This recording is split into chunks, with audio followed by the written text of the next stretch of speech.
Du nimmst ihn fast jeden Tag in die Hand. Einen ganz normalen klassischen Bleistift aus Holz. Wenn du an dieses alltägliche Schreibwerkzeug denkst, siehst du vor deinem inneren Auge sofort diese extrem leuchtende gelbe Farbe. Die meisten Menschen glauben, das sei einfach eine fröhliche, zufällige Farbe für Kinder oder eine rein praktische Entscheidung der Fabriken. Aber das ist ein massiver historischer Irrtum. Diese leuchtende Farbe auf dem Holz ist absolut kein Zufall. Sie ist das direkte Resultat eines globalen Handelskrieges um den besten Rohstoff der Welt. Wer diese Farbe auf seinen Stift strich, signalisierte puren Luxus und stahl gewissermaßen die visuelle Identität einer fremden, mächtigen Dynastie. Willkommen beim Kern der Dinge. Wir analysieren heute, warum ein simples Stück Holz für die Schule die traditionellen Farben chinesischer Herrscher trägt. Wir klären, warum der Name dieses Stiftes auf einen massiven geologischen Irrtum zurückgeht und wie amerikanische Kopierer einen weltweiten Standard für die Ewigkeit erschufen. Wenn du die verborgene Geschichte hinter den alltäglichsten Gegenständen deines Lebens verstehen willst, dann abonniere jetzt diesen Kanal. Um den Ursprung der Farbe zu verstehen, müssen wir ganz an den Anfang dieses Werkzeugs reisen. Im 16. Jahrhundert machten Bergleute in Borrowdale in England eine gewaltige Entdeckung.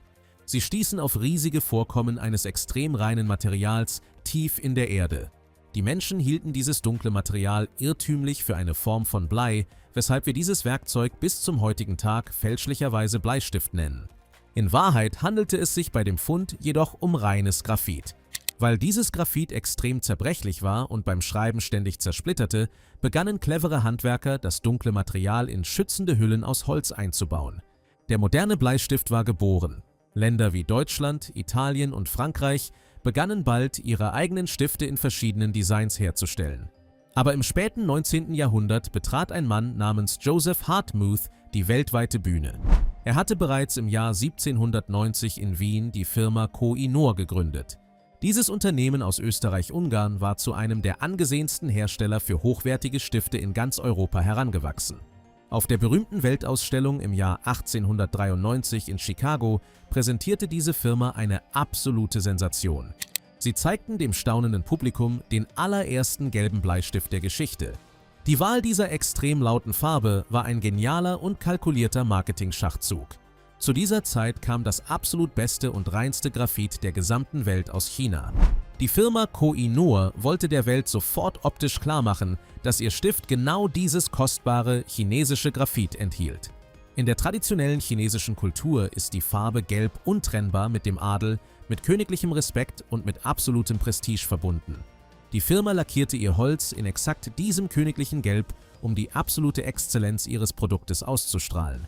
Um den Anspruch auf Luxus auf die absolute Spitze zu treiben, benannten sie den gelben Stift sogar nach dem Koh-i-Noor, einem der berühmtesten und wertvollsten Diamanten der Welt.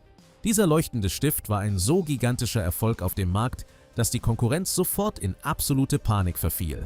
Amerikanische Firmen wie Eberhard Faber begannen hastig, ihre eigenen Stifte ebenfalls gelb zu lackieren, um mit dem Original aus Wien konkurrieren zu können. Wenn du im späten 19. Jahrhundert einen gelben Stift besaßt, galt das in der Gesellschaft als ultimatives Statussymbol für höchste Qualität.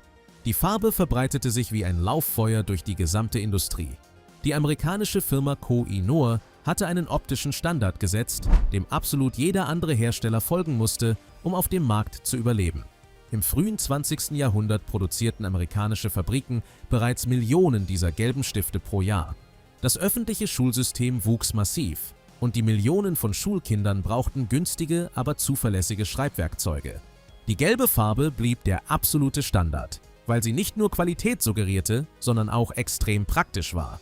Ein leuchtend gelber Stift ist in einem chaotischen Federmäppchen, in einer dunklen Schublade oder auf einem überfüllten Schreibtisch extrem leicht zu finden. Zudem spielt die unterbewusste Psychologie eine sehr wichtige Rolle bei diesem Design. Gelb ist eine warme Farbe, die vom menschlichen Gehirn oft mit Optimismus, Energie und einem klaren Fokus assoziiert wird. Diese positiven Assoziationen sind für das Lernen in der Schule und für die kreative Arbeit absolut perfekt. Wenn du das nächste Mal einen simplen gelben Bleistift greifst, dann halte einen kurzen Moment inne. Du hältst nicht einfach nur ein Stück lackiertes Holz in der Hand. Du hältst ein Werkzeug in der Hand, das die Farben des chinesischen Adels trägt und an einen globalen Konkurrenzkampf aus dem 19. Jahrhundert erinnert.